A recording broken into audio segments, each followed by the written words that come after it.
ओम नमो भगवते वासुदेवाय। विद्या विनय संपन्ने ब्राह्मणे गविहस्तिनि सुनिचैव स्वपाके च पंडिताः समदर्शिनः।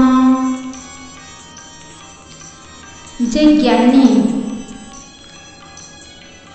से ब्राह्मण क्षत्रिय वैश्य शूद्र चंडाल कुकुर पशु पक्षी समस्त को समान भाव में देखे।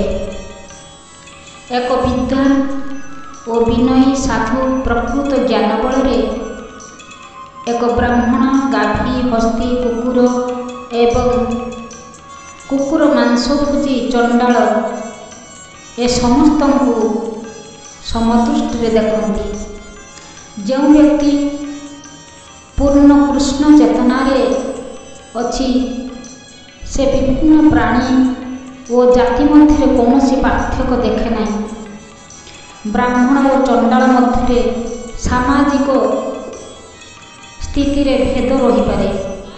कुकुर गाई और हाथी मध्य प्राणी हिसाब रे मध्य भेद रही पारे, किंतु एक विद्वान योगी बा कृष्ण चेतना व्यक्ति पक्षरे शारीरिक भेदभाव किसी अर्थ नहीं।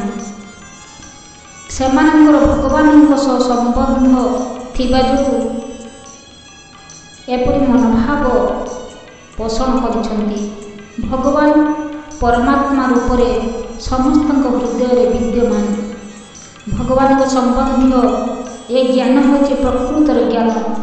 विभिन्न जाति बा विभिन्न प्राणी शरीर भिन्न भिन्न, किंतु भगवान समस्त प्रति समान भाव में दयालु अटंती। कारण से प्रत्येक जीव को बंधु भाव में ग्रहण करती एवं ता संगे संगे निज को परमात्मा रूप रखती। जीव जो स्तर में जो जाति बा जो विभाग में हो पछे से समस्त हृदय में परमात्मा रूप में विद्यमान। तांको पाखरे शारीरिक भेदभाव किछि न थाए। ब्राह्मणर शरीर चंडालर शरीर एका प्रकार नुहे, तथापि भगवान परमात्मा रूपे उभय शरीर मध्य रही थांती। भूत प्रकृतिर विभिन्न गुणर अवदान होची विभिन्न शरीर, किंतु शरीर मध्य थिबा आत्मा और परमात्मा उभय चिन्मय अटंती। गुण दृष्टि आत्मा और परमात्मा उभय समान, किंतु परिमाण रे समान नुहंती। कारण जीवात्मा एक निर्दिष्ट शरीर मध्य थाए, किंतु परमात्मा प्रत्येक शरीर मध्य थांती। कृष्ण चेतनशील व्यक्तिर ए संबंध में पूर्ण ज्ञान रही थाए एवं सेथिपई से होचंती प्रकृतर विद्वान बा पंडित। समस्त को से समदृष्टि देखि थांती। आत्मा और परमात्मा उभय चेतनशील शाश्वत एवं आनंदमय अटंती। यह होची उभय मध्य साम्य भाव। जीवात्मा एक निर्दिष्ट सीमित शरीर संबंध में चेतनाशील अटे, किंतु परमात्मा समस्त प्रकार शरीर बा समस्त शरीर संबंध में चेतनाशील अटंती। यह होची आत्मा और परमात्मा मध्य पार्थक्य बा वैषम्य भाव। कौन प्रकार बाछ विचार न करी परमात्मा समस्त शरीर मध्य विद्यमान थांती। तद्बुद्धयस्तदात्मनस्तन्निष्ठातपरायणः गच्छन्त्य पुनरावृत्तिं ज्ञाननिर्धूतकल्मषः। जार बुद्धि सर्वदा भगवान लगी थाए, जार मन सर्वदा भगवान थाए, जहाँकर मन केवल भगवान निमित्त ही उद्दिष्ट, से पूर्ण ज्ञान बल संपूर्ण रूपे पाप विमुक्त हो जाए एवं यहीपरि भाव से सीधा मुक्ति पथरे पथित हुए। परम तत्व होते भगवान श्रीकृष्ण। समग्र भगवद गीतार यह घोषणा करी कही दिखाई जे श्रीकृष्ण होती परम पुरुष भगवान। समस्त वैदिक साहित्य यही अभिमत। परतत्वर अर्थ होची परम सत्य। यह तत्वदर्शी माने ब्रह्म परमात्मा और भगवान बोली जानी थांती। भगवान का परम पुरुष भगवान परम तत्वर शेष कथा। यह अधिक କିଛି ନାହିଁ। ଭଗବାନ କହନ୍ତି ମତ ପର ତରୁଣ୍ୟାନ୍ୟ କିଞ୍ଚିତ୍ ଅସ୍ତି ଧନଞ୍ଜୟ। ନିର୍ବିଶେଷ ବ୍ରହ୍ମପଦମକୁ କୃଷ୍ଣ କହିଛନ୍ତି। ସର୍ବପ୍ରକାର କୃଷ୍ଣ ହିଁ ପରତତ୍ତ୍ୱ ଅଟନ୍ତି। ଯାହାର ମନ ବୁଦ୍ଧି ଶ୍ରଦ୍ଧା ବା ବିଶ୍ୱାସ ଏବଂ ଆଶ୍ରୟ ସର୍ବଦା କୃଷ୍ଣଙ୍କଠାରେ ରହିଛି, ଅର୍ଥାତ୍ ଅନ୍ୟ କଥାରେ ଯେ ସମ୍ପୂର୍ଣ୍ଣ ରୂପେ କୃଷ୍ଣ ଚେତନାରେ ଅଛି, ସେ ନିଃସନ୍ଦେହରେ ସମସ୍ତ ପାପରୁ ମୁକ୍ତ ହୋଇଯାଇଛି ଏବଂ ସେ ପୂର୍ଣ୍ଣ ଜ୍ଞାନ ଲାଭ କରିଛି ବୋଲି କହିବାକୁ ହେବ। ସେ ଦିବ୍ୟ ଜ୍ଞାନ ଲାଭ କରିଛି ବୋଲି ବୁଝିବାକୁ ପଡ଼ିବ। କୃଷ୍ଣ ଚେତନାଶୀଳ ବ୍ୟକ୍ତି ଭଲ ଭାବରେ ଏକଥା ବୁଝି ପାରିଥାଏ ଯେ କୃଷ୍ଣଙ୍କଠାରେ ଭେଦାଭେଦ ଅଛି, ଅଚିନ୍ତ୍ୟ ଭେଦାଭେଦ ତତ୍ତ୍ୱ। ବ୍ୟକ୍ତି ଏହି ଦିବ୍ୟ ଜ୍ଞାନର ଅଧିକାରୀ ହେଲେ ମୁକ୍ତି ପଥରେ ଦୃଢ଼ ଭାବରେ ଅଗ୍ରଗତି କରିପାରିବ। ଜ୍ଞାନେନ ତୁ ତତ୍ ଜ୍ଞାନଂ ଯେଷାନ୍ନାସିତମାତ୍ମନଃ ତେଷାମାଦିତ୍ୟଜ୍ଜ୍ଞାନଂ ପ୍ରକାଶୟତି ତତ୍ପରଂ। ଦିବସରେ ସୂର୍ଯ୍ୟ ଉଦିତ ହେଲେ ଯେପରି ସବୁ ଆଲୋକିତ ହୋଇଯାଏ, ଠିକ୍ ସେହିପରି ଯେତେବେଳେ ବ୍ୟକ୍ତି ଅଜ୍ଞାନ ବିଧ୍ୱଂସକାରୀ ଜ୍ଞାନାଲୋକ ଲାଭ କରେ, ସେତେବେଳେ ସେହି ଜ୍ଞାନାଲୋକରେ ତା ସମକ୍ଷରେ ସବୁକିଛି ଉଦ୍ଭାସିତ ହୋଇ ଉଠେ।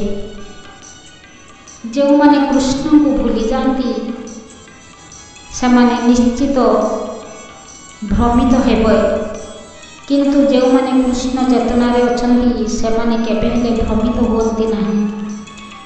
ତେଣୁ ଭଗବତ୍ ଗୀତାରେ କୁହାଯାଇଛି ସର୍ବଂ ଜ୍ଞାନ ପ୍ଳବନ ଜ୍ଞାନାଗ୍ନି ସର୍ବକର୍ମାଣି ଏବଂ ନ ହି ଜ୍ଞାନେନ ସଦୃଶଂ। ସର୍ବଦା ଜ୍ଞାନର ପ୍ରଶଂସା କରାଯାଇଛି। ସେ ଜ୍ଞାନ କ'ଣ?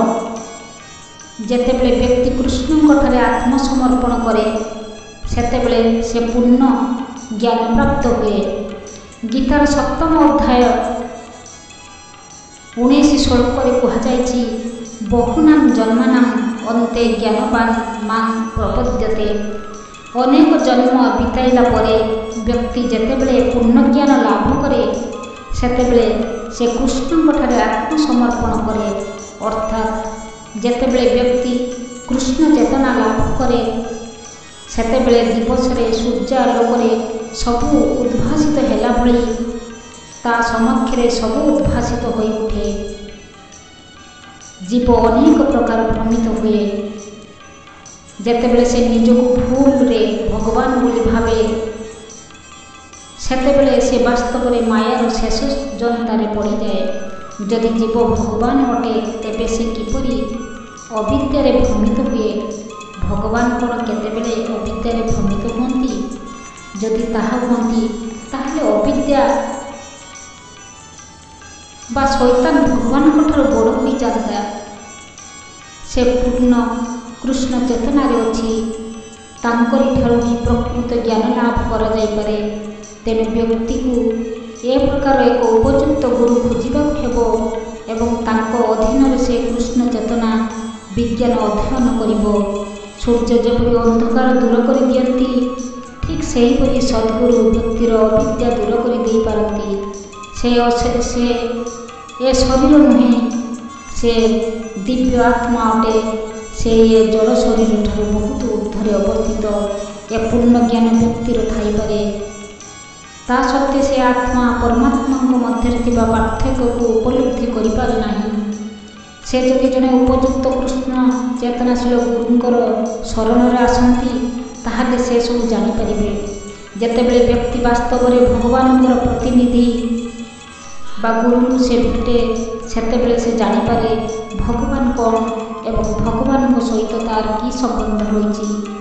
ଯେ ଭଗବାନଙ୍କର ପ୍ରତିନିଧି, ସେ କଦାପି କୁହନ୍ତି ନାହିଁ ଯେ ଭଗବାନ ବୋଲି। ଭଗବାନଙ୍କୁ ଯେପରି ସମ୍ମାନ ପ୍ରଦର୍ଶନ କରାଯାଏ, ଗୁରୁଙ୍କୁ ଠିକ୍ ସେହିପରି ସମ୍ମାନ ପ୍ରଦର୍ଶନ କରାଯାଏ। କାରଣ ଭଗବାନଙ୍କ ସମ୍ବନ୍ଧରେ ତାଙ୍କର ଜ୍ଞାନ ଅଛି। ତଥାପି ସେ କହନ୍ତି ନାହିଁ ଯେ ସେ ଭଗବାନ।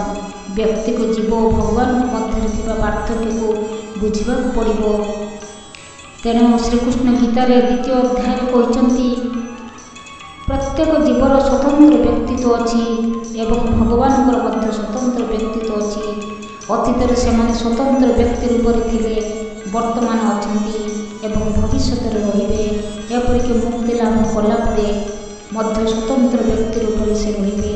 ରାତ୍ରିର ଅନ୍ଧକାରରେ ଆମ୍ଭେମାନେ ସବୁ ପଦାର୍ଥକୁ ଅନ୍ଧାର ସହିତ ଏକ ବୋଲି ଦେଖୁ, କିନ୍ତୁ ଦିନରେ ଯେତେବେଳେ ସୂର୍ଯ୍ୟ ଉଦୟ ହୁଅନ୍ତି ସେତେବେଳେ ଆମ୍ଭେମାନେ ପଦାର୍ଥମାନଙ୍କର ପ୍ରକୃତ ସ୍ୱରୂପକୁ ଦେଖିପାରୁ।